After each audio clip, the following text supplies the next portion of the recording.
I'm 73 years old, and what I'm about to tell you might make you uncomfortable, because almost everything society teaches you about aging, success, and life itself is wrong. And the saddest part? The people who were supposed to guide you, parents, teachers, even the culture around you, either didn't know the truth or were too afraid to say it. For the first 50 years of my life, I believed the same illusions most people believe today. I thought success meant security. I thought achievement meant happiness. I believed that if I just worked hard enough, climbed high enough, and earned enough respect, everything would finally feel complete. From the outside, it looked like I had made it. A solid career, a beautiful house, recognition from colleagues, stability, status. But at 52, everything changed in a moment. And what I learned in the 21 years after that moment completely reshaped how I understand life, death, and what truly matters between them.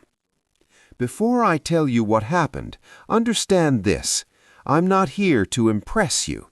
I'm not trying to sound wise or philosophical. I'm speaking because time is no longer something I can pretend is endless, and there are truths you need to hear, not for my sake, but for yours. When I was 52, I experienced what doctors politely call a cardiac event. That's their professional way of saying my heart nearly stopped forever. One minute I was sitting in a meeting discussing numbers and future projections. The next, the room began spinning, my chest tightened, and then darkness. When I woke up, I was in a hospital bed, tubes connected to my body, machines humming quietly, my wife sitting in the corner, crying. The doctors told me I was lucky. Lucky. Imagine hearing that word after facing your own mortality. But strangely, they were right. Because lying there with nothing but silence and my own thoughts, I realized something terrifying. I hadn't really been living. I had been existing on autopilot, checking boxes, meeting expectations, chasing goals that didn't even belong to me. And the question that haunted me most was this: if I had died that day, what would I have left behind? A house? Money in accounts? A list of achievements that people might forget within a few years? Let me tell you the biggest lie most people repeat to themselves. I still have time. I'll do it later. One day, when everything settles down, I'll finally live.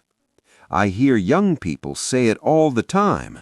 When I earn more, I'll be happy. When I get promoted, I'll slow down. When the kids grow up, I'll travel. When I retire, I'll start living.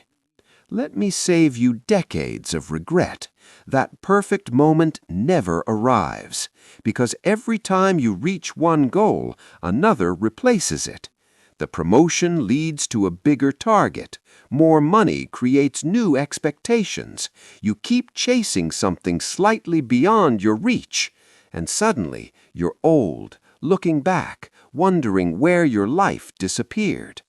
I spent 30 years climbing a ladder, only to realize at the top it was leaning against the wrong wall.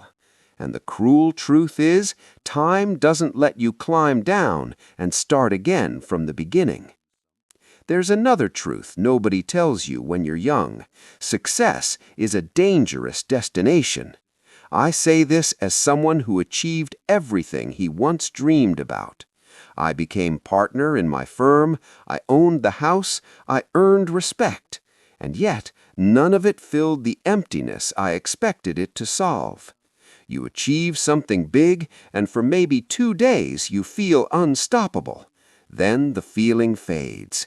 You return to the same baseline, chasing the next achievement, needing more validation, running endlessly like a hamster in a wheel. I once had a friend who worked 70-hour weeks for decades, built a multi-million-dollar business, rarely rested, always said he'd slow down next year. Next year arrived, and so did a stroke. At his funeral, his son said something that still echoes in my mind. My father was successful, but I barely knew him. Ask yourself honestly, is that the legacy you want? Your deepest regrets won't come from mistakes you made. They will come from the moments you never lived, the chances you never took, the words you never said. I don't lose sleep over failed business deals, but I do think about the trip to Japan I never took because I was too busy, the relationship with my brother that slowly faded, the book I always dreamed of writing but never started, the evenings I missed with my children because work felt more urgent. These are the things that stay with you. The missed opportunities, the unspoken love, the risks evaded because fear felt safer. You assume the people you love will always be there. They won't. One day, time quietly runs out. I know this sounds simple. Honestly, when I was your age, I probably would have rolled my eyes too. Easy for you to say, I would have thought. I have responsibilities. I have bills. I don't have the luxury to slow down. And you're right. Life comes with obligations. I'm not telling you to quit your job or abandon your responsibilities. I'm telling you something far more important. Don't sacrifice what truly matters for things that ultimately don't. Let me ask you a question, and I want you to answer it honestly, not for me, but for yourself. If your life ended tomorrow, would you feel satisfied with how you've lived so far? Not whether others would admire your achievements, not whether people would call you successful. Just this. Would you feel fulfilled?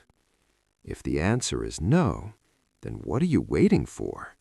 What is so urgent, so critical, that you're willing to gamble your only life on postponing your happiness? I'm 73 years old. Since my heart attack, I've been fortunate to have good health, but every morning when I wake up, I'm deeply aware that my time is borrowed. Truthfully, all of us are living on borrowed time. The difference is, when you're young, you don't feel it. You feel invincible. You assume there will always be more tomorrows. But there won't. I have 3 grandchildren. When I look at them, I see something familiar. They're stressed. They're anxious. They're chasing goals they believe will make them happy. And I recognize it because I lived the same pattern. I try to share what I've learned with them, I really do, but they don't fully hear it, not because they don't care, but because they're inside the storm right now. When you're in the middle of the storm, it's hard to see the patterns. You think your struggles are unique. You believe the old lessons don't apply to you.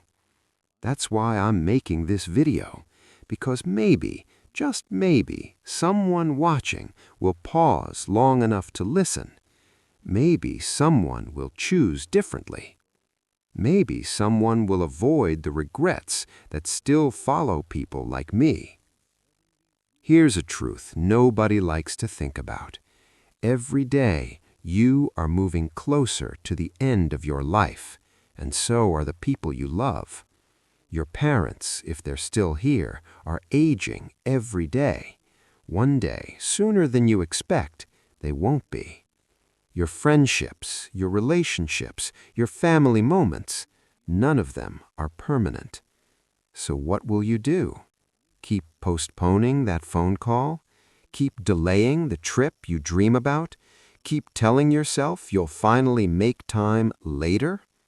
Or will you wake up today and live like your time actually matters? Because it does. If I could sit across from my 30-year-old self right now, I would say this: Stop trying to impress people who won't remember your name in 10 years. Stop sacrificing your health for approval. Stop delaying joy until some imaginary perfect moment. Stop waiting for permission to live. Call your parents more often. Take the trips that scare and excite you. Say yes to experiences that make you feel alive. Say no to obligations that drain your spirit. And most importantly, start now. Not next year, not after this project, not when you have more time, more money, or more certainty. Now. Because the perfect moment never arrives. Life will always be messy, complicated, and unfinished. And if you keep waiting for ideal conditions, you'll eventually realize you waited your entire life away. I'm 73 years old. If I'm lucky, maybe I have 10 or 15 years left, maybe less. And strangely, I feel more alive now than I ever did at 30. Not because I became more successful, because I finally started living intentionally. I traveled to places I once postponed. I deepened my relationships with my children and grandchildren. I pursued hobbies I ignored for decades. I forgave people I held resentment toward. And I learned to say I love you without hesitation. Here's the irony. When you understand that time is limited, you finally begin to live fully. You stop wasting moments. You stop postponing joy. You stop waiting for the right time and start creating it. Right now, you have a choice. Continue chasing endless success, telling yourself happiness can wait. Or wake up today, recognize that time is moving faster than you think, and begin living the life you've been postponing. I can't make that choice for you, but I can tell you this. You don't want to reach 73 and look back wishing you had chosen differently. Don't spend decades learning this lesson the hard way. Learn from my mistakes. Live with intention. Prioritize what matters, and stop waiting for someday. Because someday is today. If this message touched something inside you, share it. Leave a comment. Tell me what you will change starting now. I still have more truths to share, and not as much time left as I once believed. The clock is ticking. What will you do with yours?